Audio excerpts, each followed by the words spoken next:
There's a narrative being told, a loud, relentless conversation that seems impossible to cut through. But the truth isn't always what's being shouted the loudest. It's what's being ignored the most.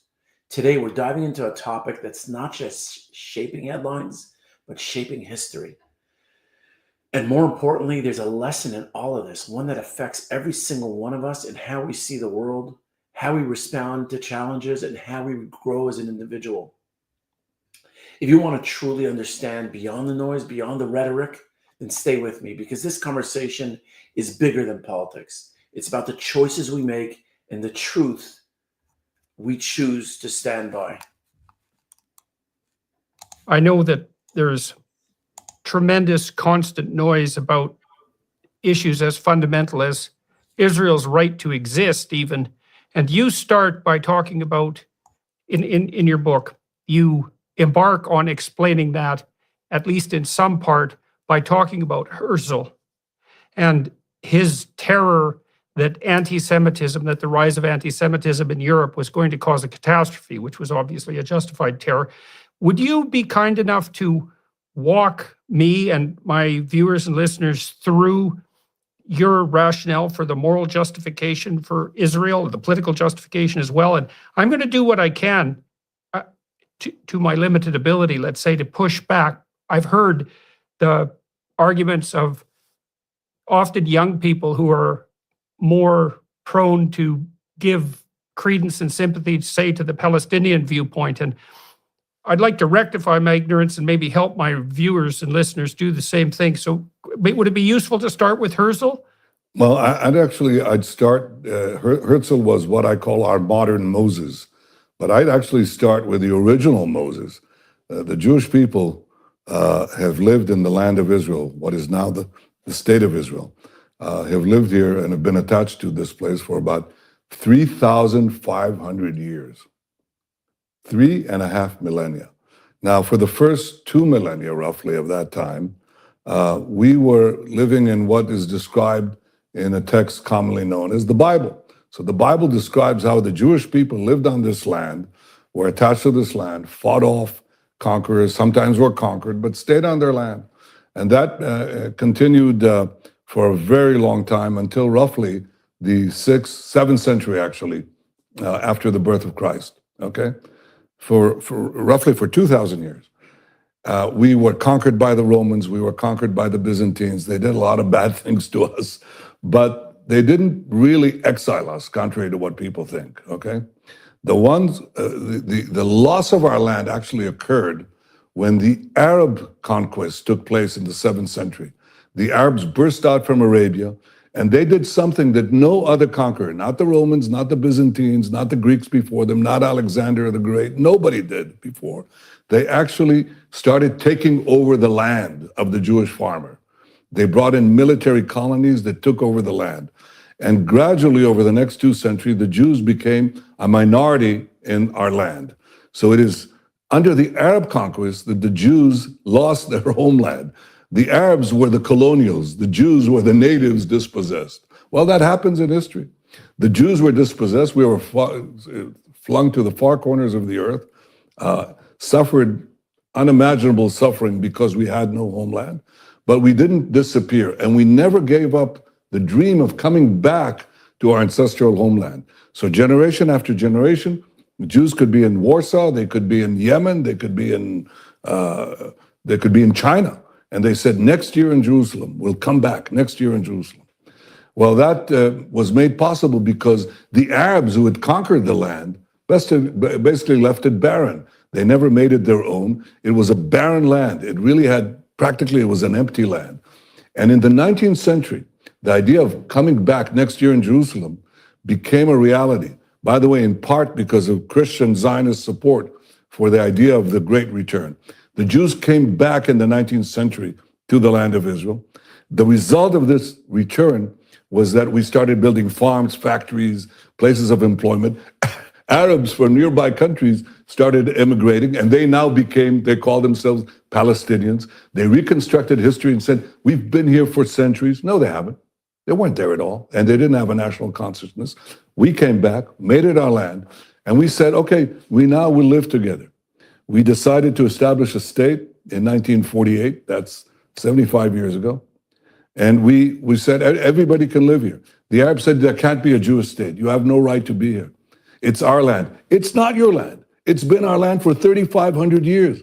If you took over somebody's apartment, knocked them out, dispossessed them, and they never gave up the claim, and they said, it's our claim, and you left this barren dump, okay? And the families, the progeny of the people you kicked out, came back, rebuilt the house.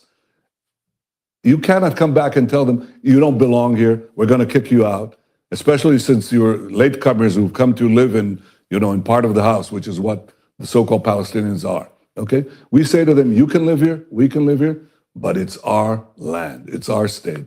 And the reason this conflict continues is because the Palestinians, who represent the colonial powers, the Arab conquest of the Middle East and beyond, they're saying, you have no right for a Jewish state. Well, we do. If any people has any right to a state, if any people never gave up their dreams of returning to their ancestral home, if any people rebuilt their home from nothing, from barren, wasted land, it's the Jewish people. To tell them, you have suffered more than anyone else. You have never lost your dream of coming back and rebuilding your national life in your ancestral homeland. You have no right to be there. But the Arabs who are trying to destroy you, they have that right. That is a complete perversion of history and also a complete perversion of justice. The Jews belong to this land belongs to the Jews. The Palestinians are free to live here next to us, among us, but they're not free to demand the dissolution of the Jewish state. That is not justice, that is injustice. That's the shortest lecture I can give you about Jewish history. So why do you think the claim that the Palestinians were somehow there in Israel first and have been displaced in a colonial occupation, let's say, by the Jews, why do you think that idea has gained such cachet, not least in the West? Because of ignorance? I mean, what do you mean they were here first?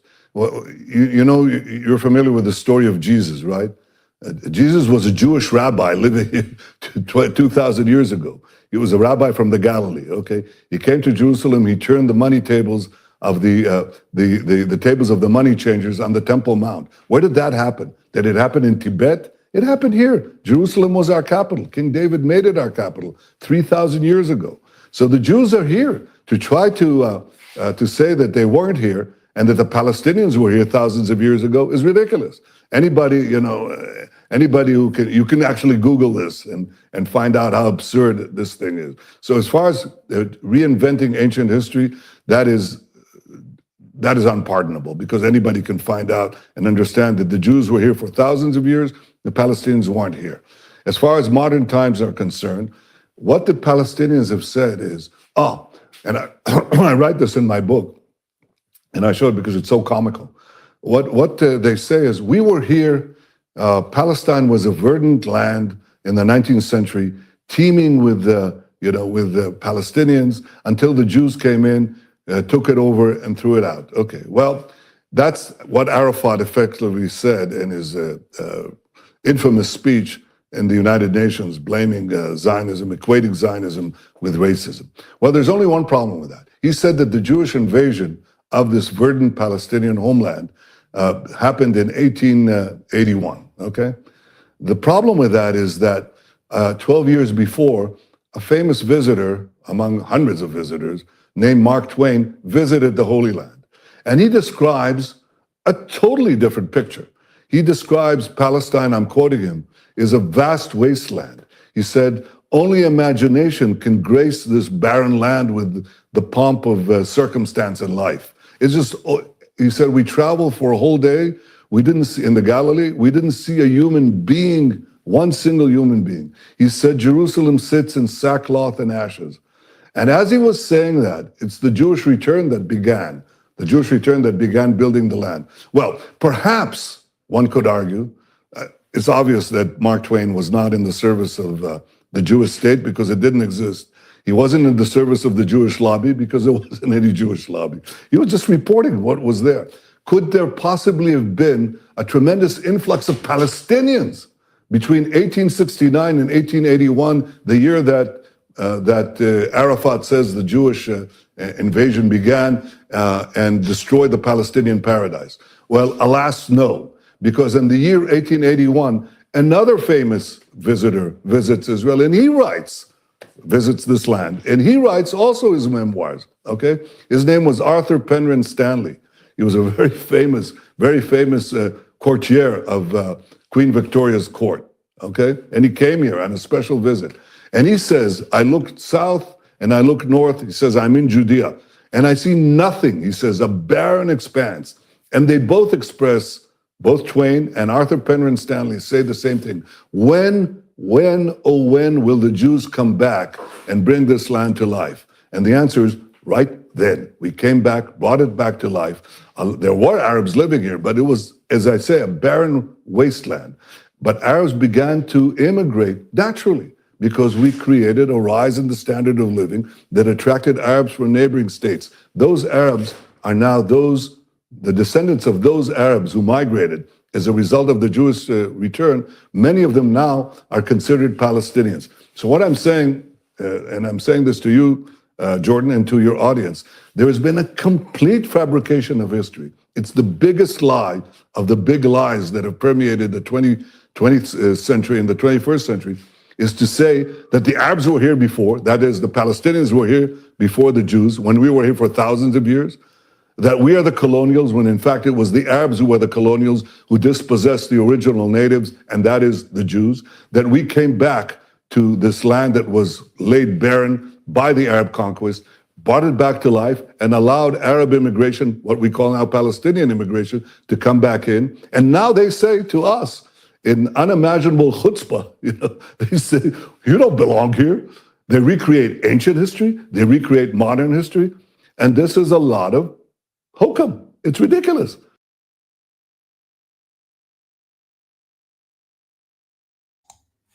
We live in a world where narratives are crafted before the truth is uncovered. But the question is, are we just consuming information or are we challenging it? Are we falling into division or are we seeking clarity? Because what we choose to believe doesn't just shape our perspective on global events, it shapes how we approach every challenge in our own lives. If this video made you think even for a second, then it's time to keep the conversation going. Drop a comment below, share this with someone who needs to hear it. Most importantly, keep seeking the truth. Don't just follow the headlines. Ask deeper questions, think deeper, and grow stronger. If you got value from this, make sure to subscribe because we're only getting started.